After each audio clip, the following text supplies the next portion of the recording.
Good morning students, Shri સરસ્વત વિદ્યાલયની અંદર આપ સૌનું હાર્દિક સ્વાગત છે. હું છું કુલદીપ ટંડેલ અને આપણે ફિઝિક્સ સબ્જેક્ટનો અભ્યાસ કરી રહ્યા છીએ. તો લાસ્ટ ટાઈમ જ્યાં અટક્યા હતા ચેપ્ટર નંબર 11 ની અંદર ત્યાંથી આગળ વધીએ તો ફોટો ઇલેક્ટ્રિક અસર સમજવા માટેની પ્રાયોગિક ગોઠવણ આપણે જોઈ હતી. હવે એના ઉપરથી પ્રયોગ કરીએ.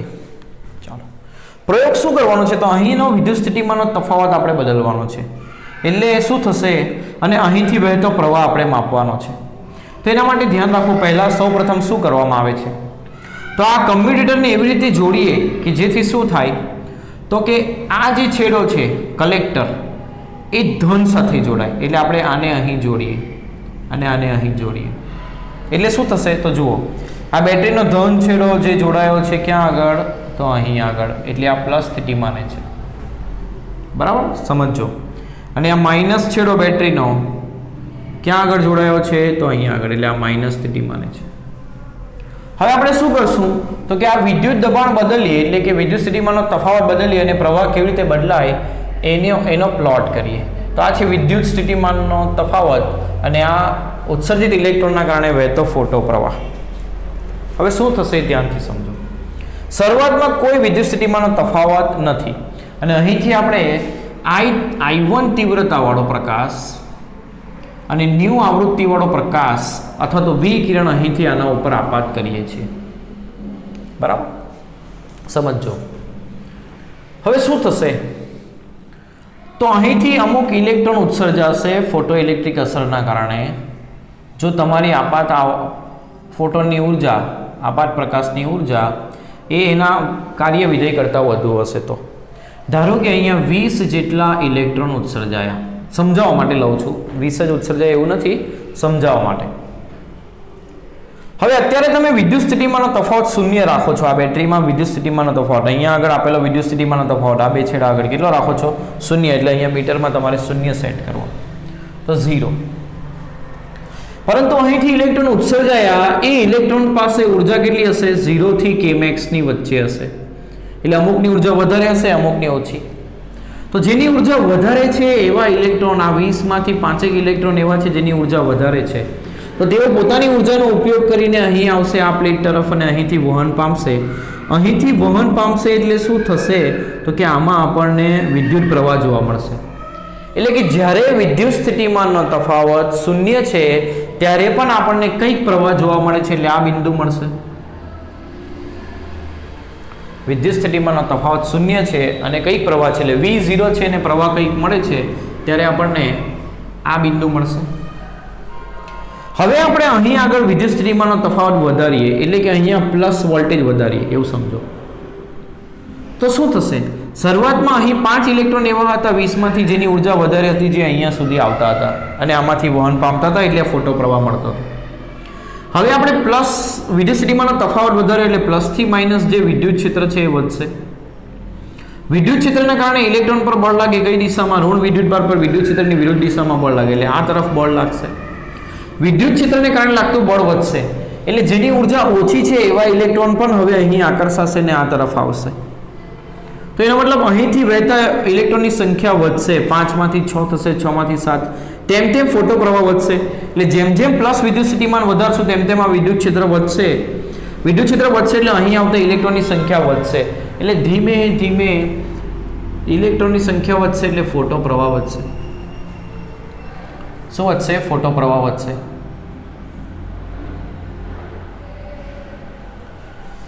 હવે ધારો કે 7, 8, 9, 10 આ કરીને 20 ઇલેક્ટ્રોન આ બાજુ આવતા થઈ ગયા. ઉત્સર્જાયા હતા 20 અને બધા જ આ તરફ આવતા થઈ ગયા.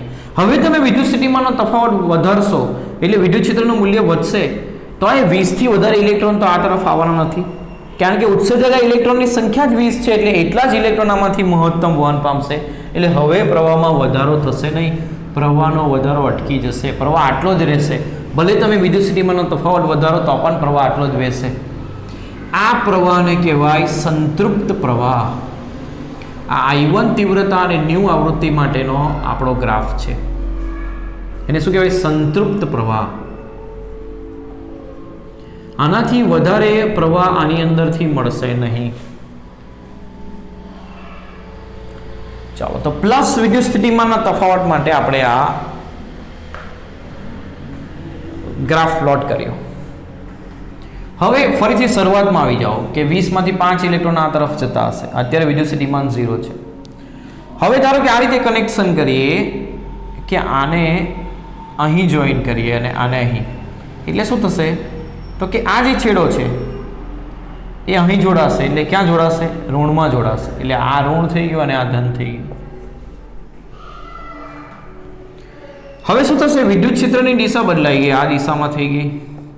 એટલે હવે ઇલેક્ટ્રોન પર લાગતું બળ આમ થશે, વિરુદ્ધ દિશામાં, એની ગતિની વિરુદ્ધ દિશામાં. તો શરૂઆતમાં 5 ઇલેક્ટ્રોન જતા હતા, અત્યારે વિદ્યુત સ્થિતિમાનનો તફાવત સમજો 0 છે, એટલે વિદ્યુત ક્ષેત્ર પણ 0 છે. હવે તમે ઋણમાં સ્થિતિમાન વધાર્યું, પ્લસનું માઇનસ થયું, એનો મતલબ આ પોલારિટી બદલાઈ ગઈ. ઋણ ધ્રુવ ધન ધ્રુવ બદલાઈ ગયા. એટલે પ્લસ એકને પ્લસ ગણ્યું તો બીજાને માઇનસ, એવું સમજવાનું છે. તો ઋણ સ્થિતિમાન તમે વધારો છો એટલે વિદ્યુત ક્ષેત્રનું મૂલ્ય વધશે. તો આ ઇલેક્ટ્રોન પર લાગતું વિરુદ્ધ દિશામાં લાગતું બળ વધશે, એટલે ઇલેક્ટ્રોન આ તરફ જતા અટકશે. જેની ઉર્જા ઓછી હશે તે અટકી જશે, અમુક જેની ઉર્જા હજુ પણ વધારે છે તે આ બાજુ જશે. ધારો કે 5 માંથી 1 અટકી ગયું એટલે 4 આ બાજુ જાય છે. તો 5ના કારણે મળતા પ્રવાહ કરતાં 4ને કારણે મળતો પ્રવાહ ઓછો હશે, એટલે પ્રવાહમાં ઘટાડો થશે. જેમ જેમ ઋણ વિદ્યુત સ્થિતિમાન વધારશો એટલે 4 માંથી 3 જશે, 3 માંથી 2, 2 માંથી 1. હવે એક જ ઇલેક્ટ્રોન આમ જાય છે એટલે ખૂબ ઓછો પ્રવાહ વહેશે. અને હવે વિદ્યુત સ્થિતિમાન તમે એટલું કરો છો કે અહીં રહેલા બધા જ ઇલેક્ટ્રોન આ તરફ આવતા અટકી જશે, એટલે કે અહીંયા સ્ટોપ થઈ જશે. તો જે વિદ્યુત સ્થિતિમાન માટે ઇલેક્ટ્રોન સ્ટોપ થઈ ગયા એને કહેવાય સ્ટોપિંગ પોટેન્શિયલ. એને શું કહેવાય? સ્ટોપિંગ પોટેન્શિયલ અથવા તો કટ ઓફ વોલ્ટેજ.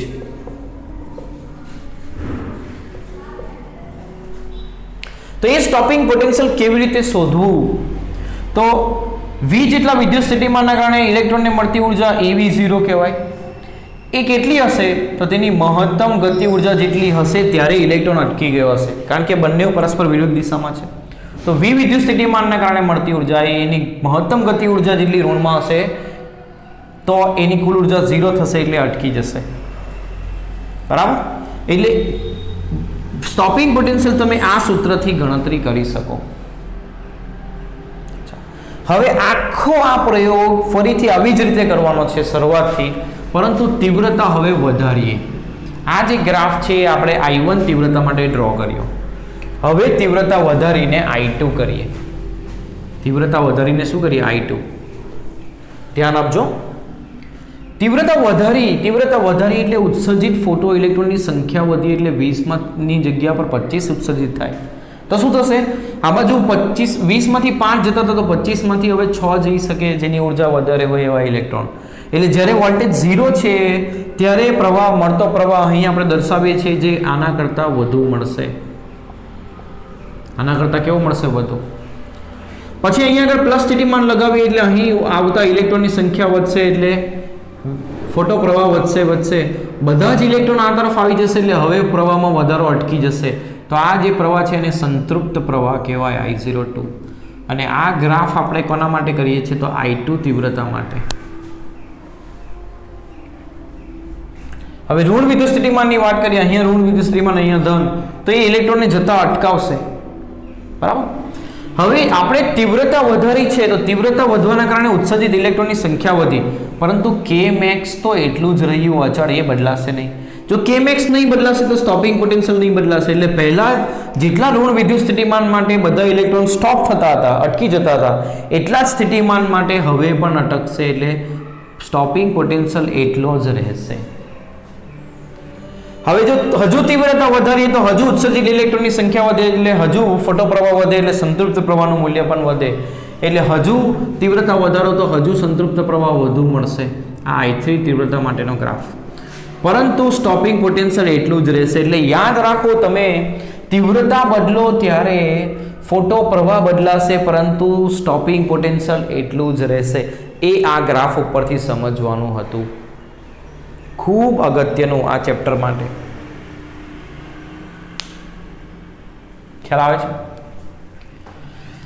તો આ જ રીતે ફરીથી આ પ્રયોગ કરીએ. આ જ પ્રયોગ કરીએ ફરીથી. ધારો કે આ પહેલી વખત કરેલો પ્રયોગ આમનો આમ રાખીએ. જે ગ્રાફ આપણો હતો એનો એ જ રાખીએ.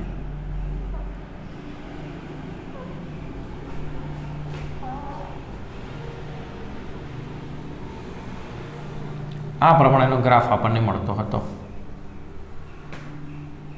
હવે પ્રકાશની તીવ્રતા આપણે આ જ રાખીએ પણ આવૃત્તિ ν1 કરીએ. ν1 તીવ્રતા માટેનો ગ્રાફ ધારો કે આ છે.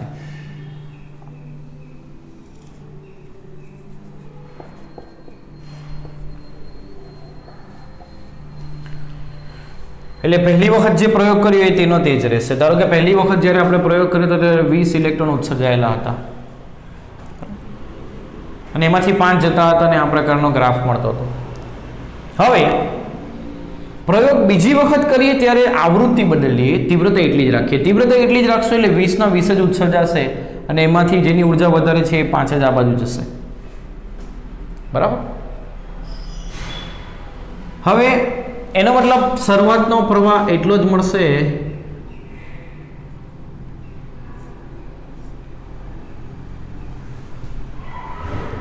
તમે શું બદલ્યું છે તો આવૃત્તિ બદલી છે. ધારો કે આવૃત્તિ વધારી છે, આપણે આવૃત્તિ શું કરી વધારી, ν1 માંથી ν2 કરી, આવૃત્તિને વધારી. જો આવૃત્તિ વધારી શું તો શું થશે તો kmax બરાબર શું થાય, બીજું સૂત્ર એનું hν - 50. ν વધે તો kmax વધે એટલે ગતિ ઉર્જા વધી, એટલે આમાં રહેલા ઇલેક્ટ્રોનની મહત્તમ ગતિ ઉર્જા વધી. ઇલેક્ટ્રોન 20 જ રહેશે પણ મહત્તમ ગતિ ઉર્જા વધશે. બરાબર. તો તમે પ્લસમાં વિદ્યુતસ્થિતિમાન વધારશો એટલે પ્રવાહ વધશે પરંતુ 20 ઇલેક્ટ્રોનના કારણે જેટલો પ્રવાહ વહે તેટલો જ બીજી વખત પણ વહેશે, કારણ કે ઇલેક્ટ્રોનની સંખ્યા તો 20 જ રહેવાની. એટલે મહત્તમ પ્રવાહ જે પહેલા હતો એટલો ને એટલો જ રહેશે.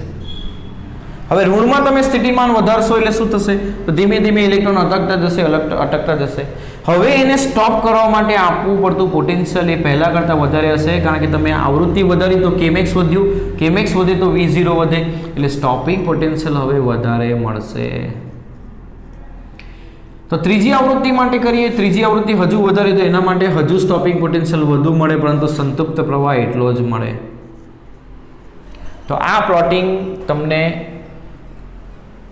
આવૃત્તિ સાથે સ્ટોપિંગ પોટેન્શિયલ કેવી રીતે બદલાય છે એ સમજાવે છે.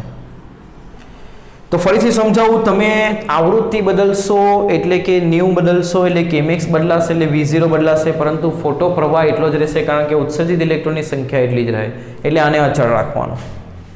બરાબર. પરંતુ તમે તીવ્રતા બદલશો ત્યારે ઇલેક્ટ્રોનની સંખ્યા બદલાશે પણ kmax એટલું જ રહેશે એટલે V0 એટલું જ રહેશે, એટલે સ્ટોપિંગ પોટેન્શિયલ એક જ રાખવાનું પરંતુ સંતૃપ્ત પ્રવાહનું મૂલ્ય વધારતા જવાનું. તો આ બંને ગ્રાફ ખૂબ ઇમ્પોર્ટન્ટ એક્ઝામ માટે. અને એના ઉપરથી આવૃત્તિ અને સ્ટોપિંગ પોટેન્શિયલ વચ્ચેનો સંબંધ, આવૃત્તિની સ્ટોપિંગ પોટેન્શિયલ પર અસર,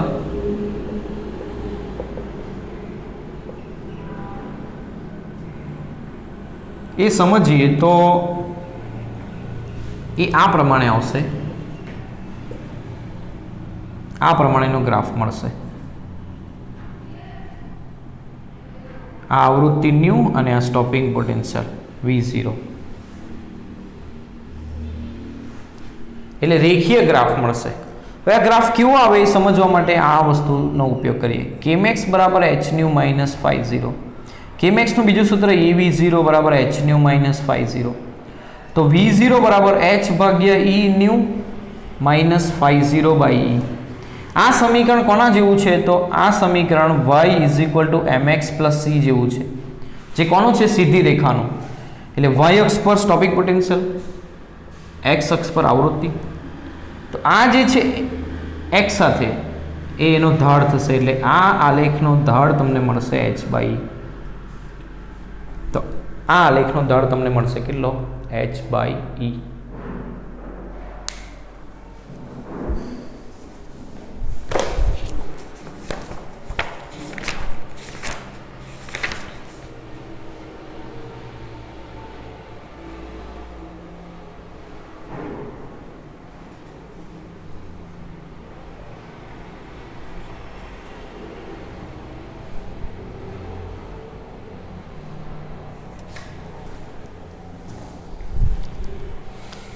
તો આ બે અલગ અલગ ધાતુ માટેના પ્લોટ છે, આ ધાતુ A અને આ ધાતુ B.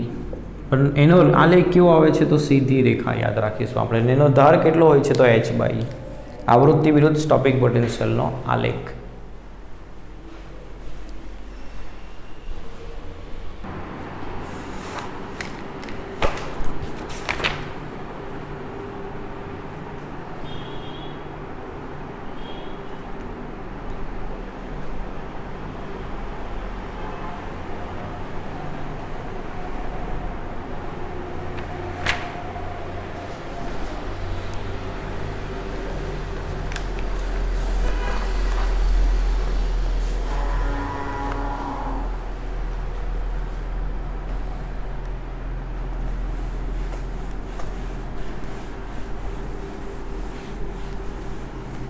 તો આ એક મહત્વનો ટોપિક આપણો પૂરો થયો. હવે એને રિલેટેડ આપણા દાખલાઓ ગણીએ.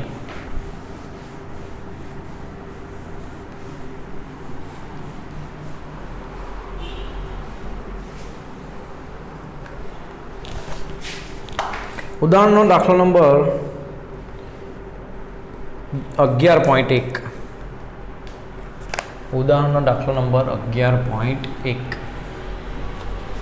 શું આપ્યું છે?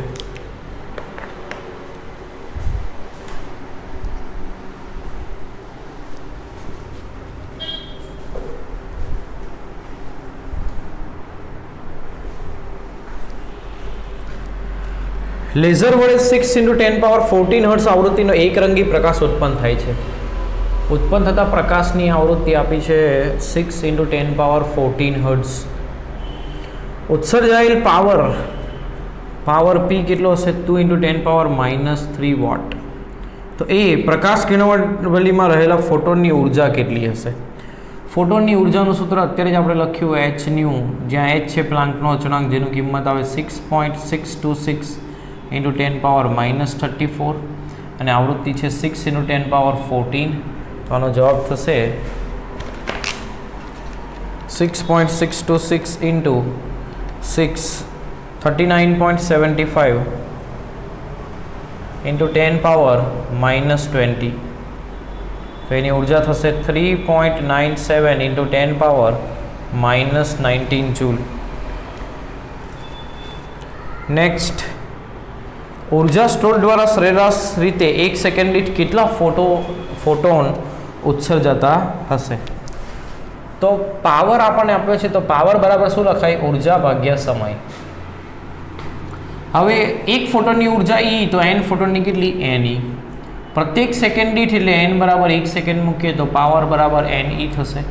તો n ઉત્સર્જાતા ફોટોનની સંખ્યા P/E. પાવર કેટલો છે? 2 × 10⁻³ અને ફોટોનની ઉર્જા એક ફોટોનની કેટલી આવી? તો 3.97 × 10⁻19. તો 2 / 3.97 કરીએ તો થશે 0.5 × 10⁻19 - 3 એટલે 16 થશે. તો 5 × 10⁻15 ફોટોન પ્રતિ સેકન્ડ. આટલા ફોટોન પ્રતિ સેકન્ડ ઉત્સર્જાશે. ઉદાહરણ નંબર 11.2 ગણીએ.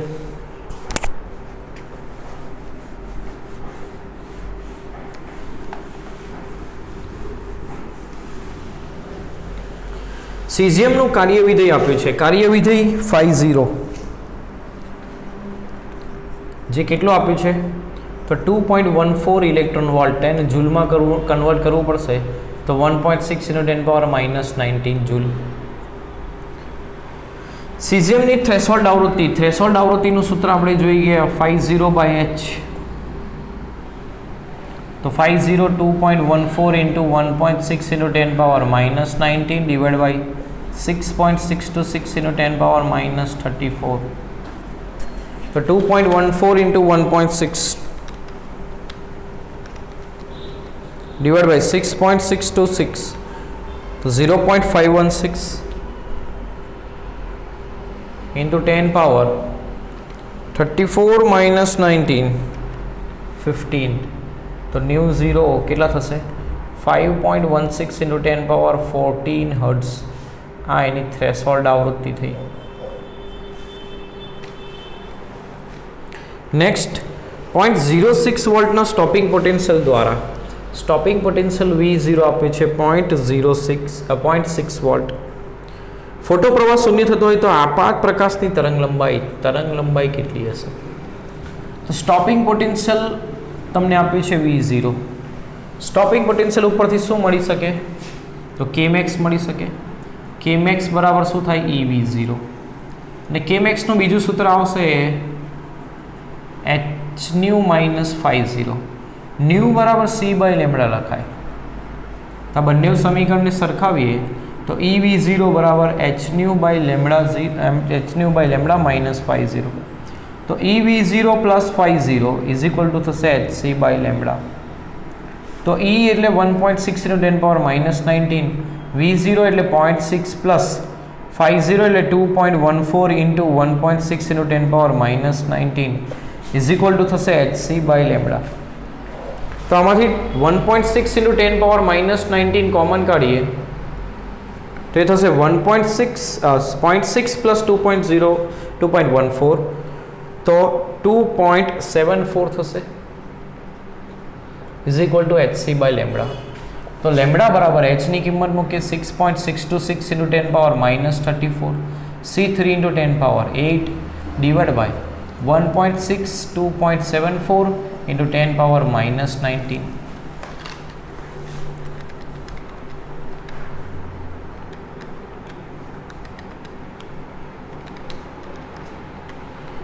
$4.53 × 10⁻19 ઉપર જશે તો 34 -34 +8 +19 તો થશે -7. તો એને 453 × 10⁻−9 મીટર લખાય અને -9 મીટર એટલે નેનોમીટર. તો ઇઝીલી આ રીતે સોલ્વ થશે. ઉદાહરણ નંબર 11.3 કરીએ.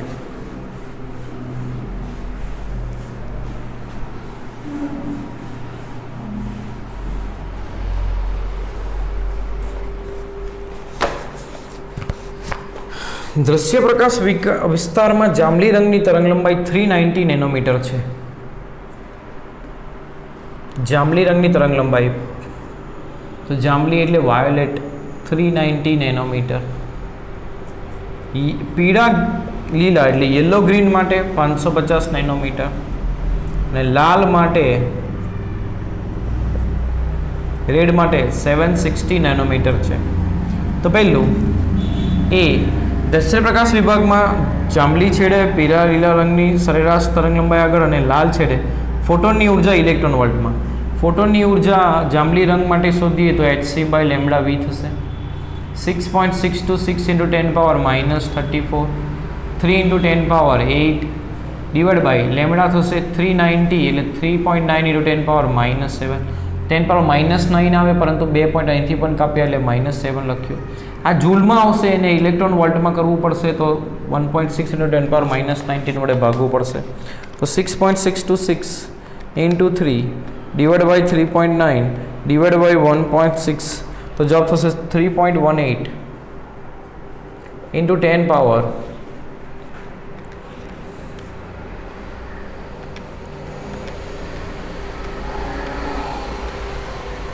તો 10નો પાવર કોઈ રહેતો નથી એટલે આટલા ઇલેક્ટ્રોન વોલ્ટ આ જાંબલી રંગ માટે આવ્યું.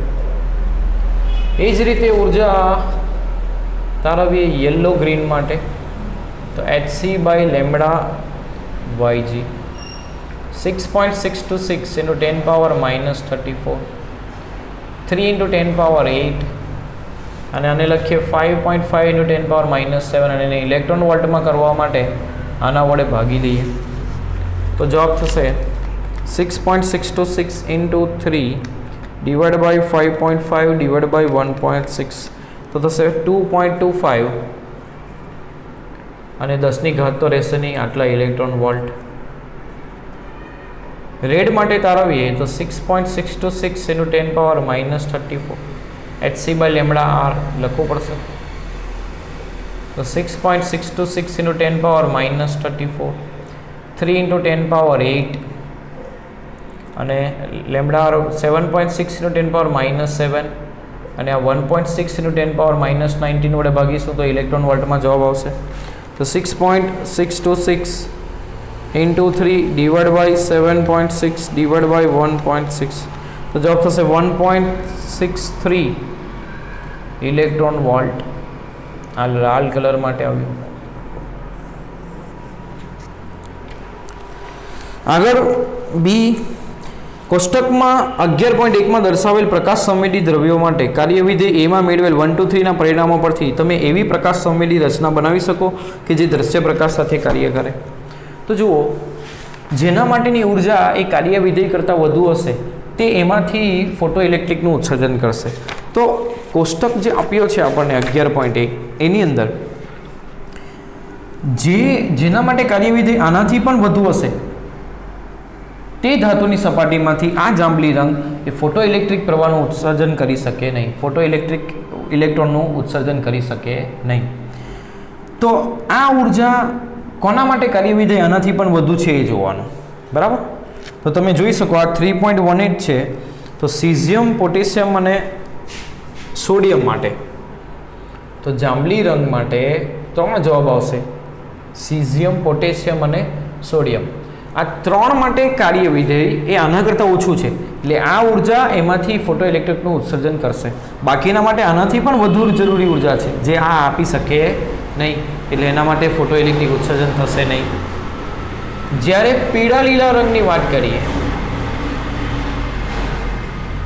તો 2.25 કરતાં ઓછું કાર્યવિધેય કોનું છે? તો એ ફક્ત સીઝિયમનું છે. એટલે ફક્ત સીઝિયમ માટે જ ફોટો ઇલેક્ટ્રિકનું ઉત્સર્જન કરશે. એટલે સીઝિયમની સપાટી પરથી જ કરી શકે, બાકી ધાતુની સપાટી ઉપરથી એ કરી શકે નહીં. કારણ કે બાકી ધાતુની જરૂરી ઉર્જા એ આના કરતાં પણ વધારે છે જે આ પ્રકાશ આપી શકે નહીં. લાલ માટે જોઈએ તો એવું કોઈ નથી, એકેય નહીં કે જેની ઉર્જા આટલી અથવા આનાથી ઓછી હોય. બધાની ઉર્જા આનાથી વધુ જરૂરી છે. ફોટો ઇલેક્ટ્રિક ઉત્સર્જન માટે જરૂરી ઉર્જા એ આના કરતાં બધા માટે વધારે છે. એટલે લાલ કલર કોઈના માટે પણ એ વસ્તુ કરી શકશે નહીં, ફોટો ઇલેક્ટ્રિકનું ઉત્સર્જન.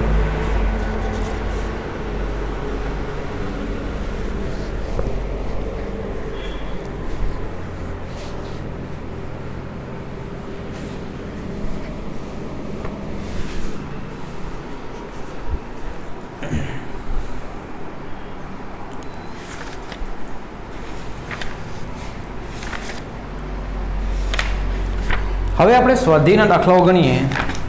દાખલો નંબર 11.1. 30 કિલોવોલ્ટના ઇલેક્ટ્રોન દ્વારા ઉત્પન્ન થતા ક્ષ કિરણોની મહત્તમ આવૃત્તિ. હવે જ્યારે આટલા ઇલેક્ટ્રોન વોલ્ટ વડે ઇલેક્ટ્રોન ઉત્સર્જાશે તો તેની ઉર્જા કેટલી આવશે? તો EV જેટલી આવશે. બરાબર. આટલા વિદ્યુત સ્થિતિમાનના તફાવત વડે ઉત્સર્જિત ઇલેક્ટ્રોનની ઉર્જા એ આટલી હશે. આટલા વિદ્યુત સ્થિતિમાનના તફાવત વડે ઇલેક્ટ્રોનને મળતી ઉર્જા આટલી હશે. તો એ કેટલી આવશે? 1.6 × 10⁻−19 અને 30 કિલો એટલે 330 × 10⁻3. તો 1.6 × 30 કરીએ તો જવાબ થશે 48 × 10⁻−16.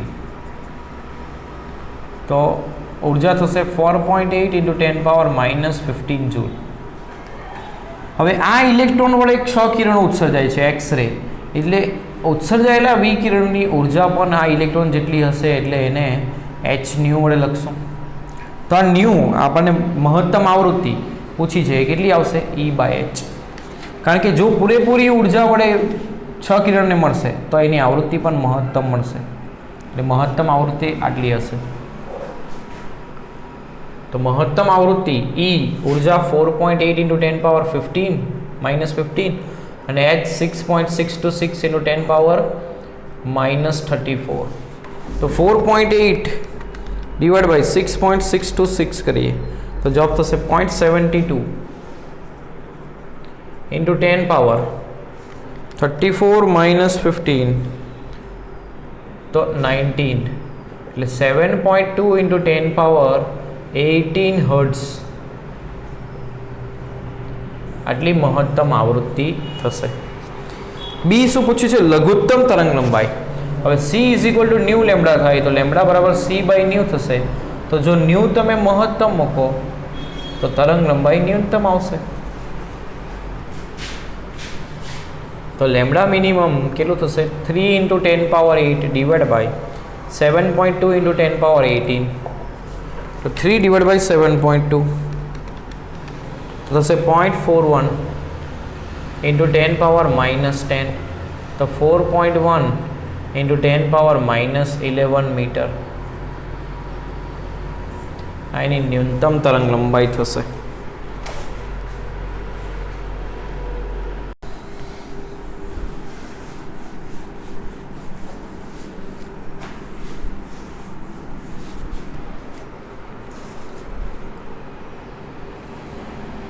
11.2 સીઝિયમ ધાતુનું કાર્યવિધેય આપ્યું છે 50 2.14 ઇલેક્ટ્રોન વોલ્ટ. ફરી પાછું 2.14 ઇન્ટુ 1.6 ઇન્ટુ 10 પાવર -19 જૂલ થશે. જૂલમાં લેવું પડશે આને ગણતરીમાં.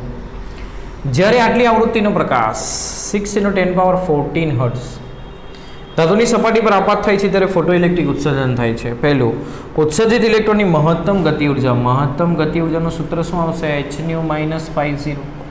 તો 6.626 into 10 power -34 into 6 into 10 power 14 minus 2.14 into 1.6 into 10 power -19.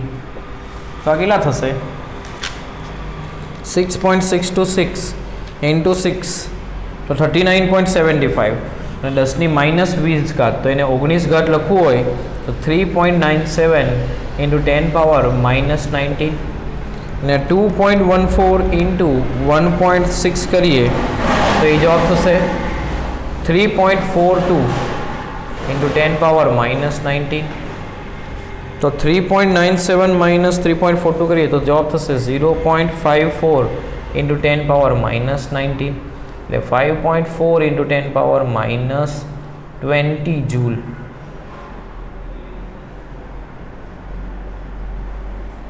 આટલી મહત્તમ ગતિ ઉર્જા આવશે. સ્ટોપિંગ પોટેન્શિયલ તો Kmax બરાબર EV0 છે. તો V0 બરાબર શું થશે? Kmax divide by E. તો Kmax 5.4 into 10 power -20 divide by 1.6 into 10 power -19. તો 5.4 ડિવાઇડ બાય 1.6 તો 3.37 ઇન્ટુ 10 પાવર -1 તો 0.337 વોલ્ટ આ એનું સ્ટોપિંગ પોટેન્શિયલ થશે. સી, ઉત્સર્જિત ફોટોઇલેક્ટ્રોનની મહત્તમ ઝડપ. મહત્તમ ગતિ ઉર્જા બરાબર હાફ mv² થશે.